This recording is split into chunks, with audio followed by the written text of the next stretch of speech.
Et la formule de Jean-François Copé sur le fameux pain au chocolat, est-ce que vous avez jugé ces propos islamophobes? Je ne parle pas d'islamophobe, je juge ces propos cyniques. Parce que ce sont des propos, il n'est pas le seul à les utiliser, mais ce sont des propos qui visent non pas à dénoncer des situations, oui, ce qu'il faut faire avec tact et mesure, comme on dit, mais qui visent en réalité à créer un climat de manière à en tirer un bénéfice électoral. Vous voyez, c'est pas la même chose.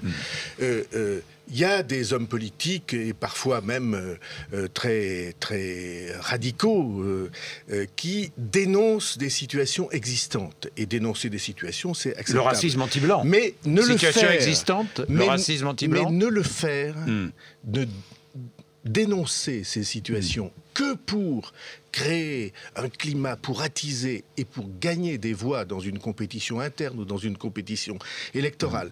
Là, il y a quelque chose qui est, pour moi en tout cas, très dangereux pour la France. Lorsque on a un pays en crise comme le nôtre, le devoir des hommes d'État est de le rassembler et pas de le diviser et de cultiver les affrontements en son sein.